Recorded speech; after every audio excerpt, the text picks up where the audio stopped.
Welcome to the Real Estate Espresso Podcast, your morning shot of what's new in the world of real estate investing. I'm your host, Victor Menasce. This is the weekend edition where we interview notable people from the world of real estate investing. Today is no exception. We have a great guest all the way from Palo Alto. Welcome to the show, John McNellis. Thank you, Victor. Delighted to be joining you this morning. Great to have you here. John, you've been at this game a while in commercial, in grocery-anchored shopping centers, and done a number of different things. I'm keen to have this conversation. But maybe before we dive into the details, maybe give a little bit of your backstory and how you got to this point in your journey. Well, I could take up the whole 15 minutes doing that. The thumbnail sketch, I was a journalism major in college, decided I didn't want to be a journalist, went to law school, decided I hated litigation.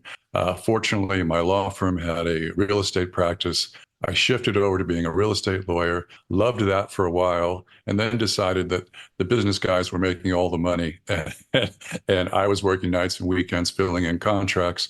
And so in my mid-late 20s, I teamed up with a client who was a shopping center developer, good developer, but he was not particularly adroit at raising money. And I became the junior partner raising money. And that's how I got in the shopping center business. We built our first supermarket anchored center, a Safeway center in Northern California, in Healdsburg, which is I know where that is. Beautiful, beautiful little town. Yeah, it's a fancy little wine town. Then we opened this one, Victor, in '84. So, gosh, that's 42 years ago. We still own it today. It's a great little center, and we own it free and clear. And that was kind of the springboard. And I've been doing neighborhood shopping centers, almost all grocery or say Walmart anchored in greater Northern California. So for basically 45 years. I love it. So, and you've written some books. One of the things that, I think those of us who have been at this a little while have a tendency to do is to give back and to, share some of that wisdom and knowledge, usually by organizing our thoughts and writing it down in a book. You've had a book out for a little while now, specifically around this. And I think philosophically, you and I are very closely aligned. So I'd love to maybe get a little bit of the backstory on the book as well. Well, remember, I was a journalism major. Always loved to write. 15, 20 years ago, a commercial real estate magazine said, "Hey, John, you're well known. Why don't we do an interview with you?" And I said, "Guys, I sound a lot smarter on paper than in person. So why don't you give me the questions and I'll write out the answers and I'll put it in a conversational tone. No one will know." Did that. Publisher said, "Wow, you can write. Why don't you write for us?" And so I started writing a monthly commercial real estate column in the Registry magazine. About 12, 13 years ago, I had enough that a friend said, "Hey, you should turn this into a book." And so I turned it into Making It in Real Estate. That was the first edition, came out in 2016, skinny little volume, about 25,000 words. 2020, and then I started on the lecture circuit, talking at colleges and various business organizations.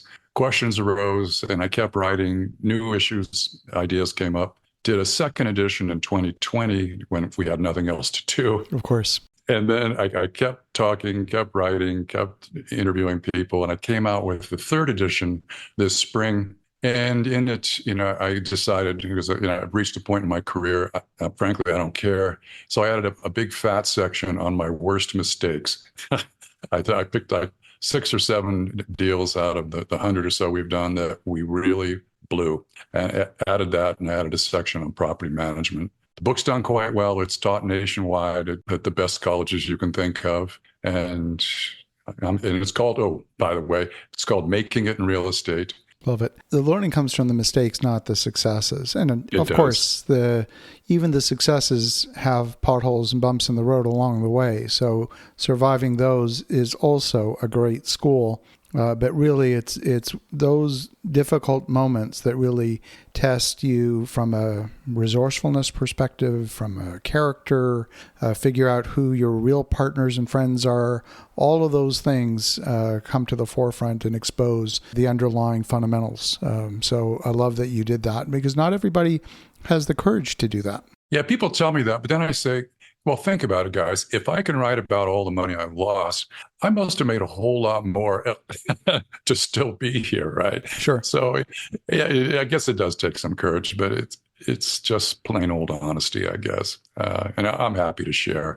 One thing that's always bothered me about our business, or all of these, magazines, podcasts, television shows about how easy it is to get rich in real estate. And Victor, you know as well as I, it's not. It's a hard business. It's a long slog. It's the get rich slow business. And it ultimately rewards patience and I think, frankly, low leverage. Mm. Yeah, leverage is one of those things that obviously multiplies returns, but also multiplies the mistakes. And so finding that balance point, we see lots of examples of deals that were done, that were initiated in the late 20-teens and in the early 2020s that were over-leveraged, assumed too optimistic an outlook on cost of capital, and many of those are upside down today. You're right, but you raise an excellent point. Even if you were low leveraged, the other point is that these guys say how they've never lost money. I mean, that's one of the biggest lies in our business. Anybody who's done more than a handful of deals has probably lost money, or they would if they would just sell the property that they're clinging to. You could have been Warren Buffett or Bill Gates in 18 and 19 and built a perfect project or bought a perfect project, and you still would have lost money because of COVID. There are so many variables outside of our control. Like, remember the beginning of this year, all the pundits said 2026 is going to be great. Rates are going to come down and real estate's velocity is going to come back. We're all going to do really well.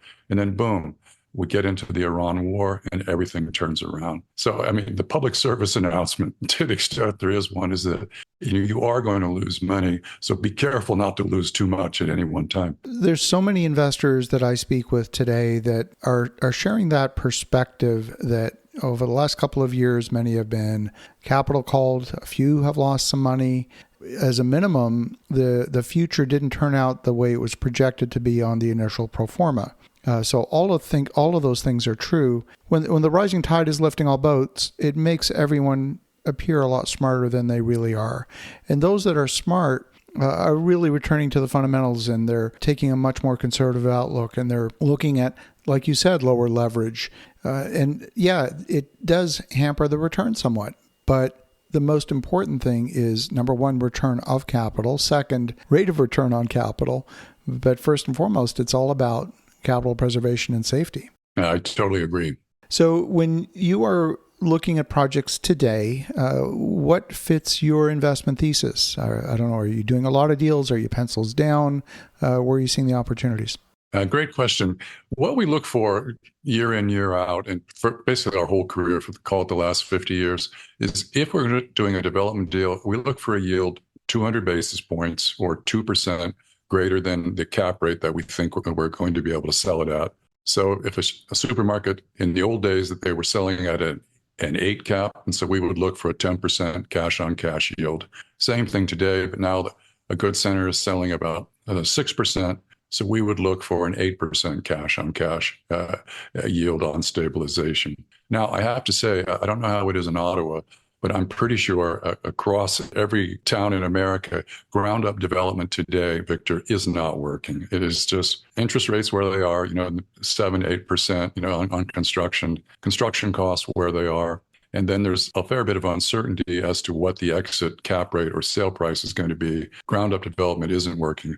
So what we're doing, we've focused, rather than building, which is our historic niche, is a 10 to 15 acre, 100 to 150,000 foot supermarket anchored center. Those aren't working for us today.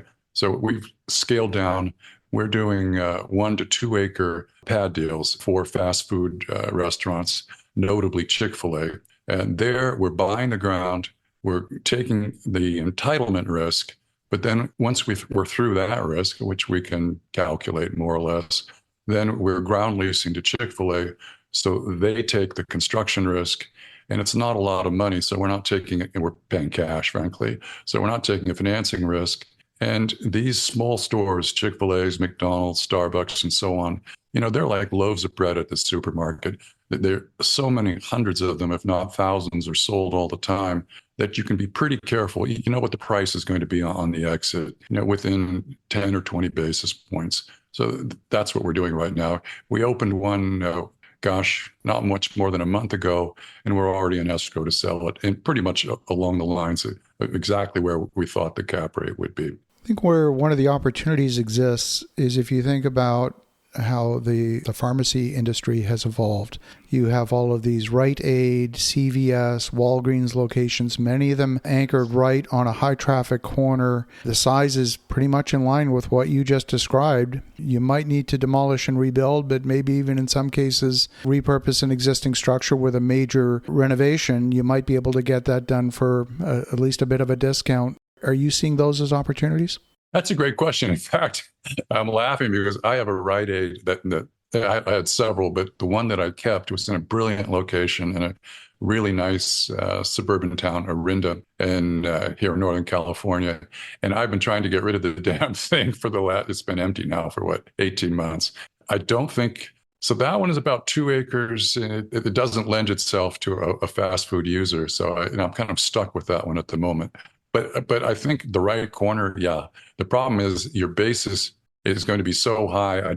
I mean, it's a way to get out of it, but it's a way to lose less money, I think, unless you're buying one of those today at let's say, a predatory price. Maybe that would work. But in my case, no, it wouldn't pencil for me to do that. Yeah, if you're playing defense, for sure. But if you're playing offense, I imagine a bunch of those opportunities would actually work. Yeah, I would think so. And that's probably the right use. I mean, the days of the 15,000-foot drugstore are gone. You got Mark Cuban selling the drugs by mail for very little money. And then I've got a personal note, that I'm here in Silicon Valley, so there's a startup for everything. So there's a home delivery for prescription drugs. So personally, I never go to the drugstore anymore. Absolutely. And when you think about the usage of the front office versus the back office, that 15,000, 20,000 square foot store, how many bottled drinks and bags of chips are you going to sell? Your cost per square foot is just not going to match the numbers that you're getting from other retailers in the area. So the business case makes no sense at all. Right. Yeah. For all you listeners out there who still own Walgreens and CVS's, I would sell them. I definitely would. Yeah, no question. No question. Well, John, this is fantastic. If folks want to connect, if they want to learn more, perhaps get a copy of your book, what's the best way? Well, thank you, Victor. Again, my name is John McNellis. It's McNellis. I'm pretty much all over the internet because I do lots of talks and whatnot. The book is called Making It in Real Estate, Thriving as a Developer. Of course, you can buy it anywhere online. If you want to get a hold of me or if you want to read my monthly essays, very simple. I'm john@mcnellis.com. Drop me a note and we'll put you on the mailing list, and love to hear from you. Terrific. Well, John, great to connect as always. And for the listeners at home, you definitely want to connect with John McNellis. The links will be in the show notes as well as the link for his book. And as you think about that, have an awesome rest of your weekend. Go make some great things happen. We'll talk to you again tomorrow.